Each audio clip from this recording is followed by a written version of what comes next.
तारो अखिया गुड़ेरो तारो राही में घेरो तारो हो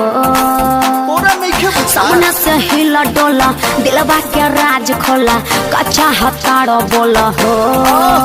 तोरा चोली के दीवाना बसवन टोली बारे एही चल से करे माई जादू टोली बारे तोरा चोली के दीवाना बसवन टोली बारे एही चल से करे माई जादू टोली बारे हो जाएगा।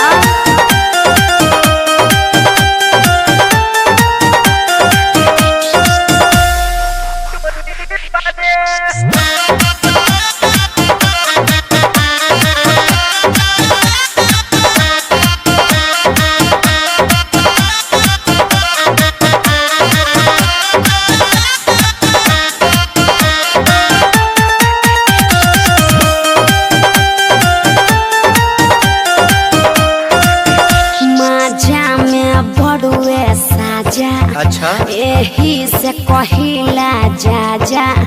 सुखी रह बबुआ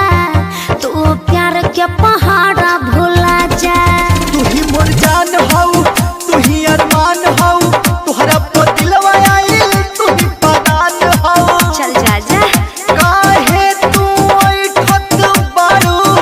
गोदी में न बैठत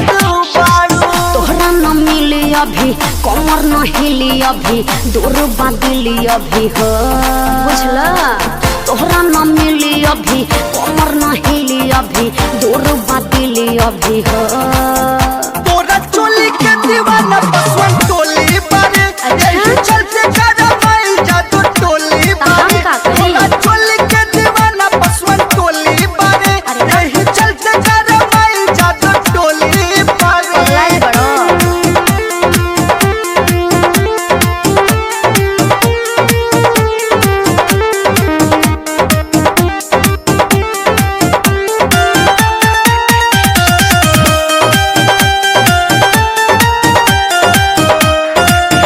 कैसन तू बाड़ दीवाना बिना मरजी के डाले दाना चली जाई बधरा के थाना मिल देख के न तोहरा खजाना अब न रोहल जाला गोरी न सोहल जाला प्यार के मोहल हमार रानी हो ढहल जाला चल जा जा जब देखी तोहके गोरी बेकाबू हो जाला मनवा ललन भोजपुरी हट रमेश रेशमिया सट बोला जनी अट पट हो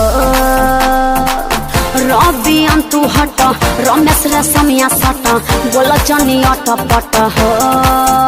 तोरा चोली के दीवाना बसवन टोली बारे यही चल से करे माई जादू टोली बारे तोरा चोली के दीवाना बसवन टोली बारे यही चल से करे माई जादू टोली बारे भगवत नहीं है से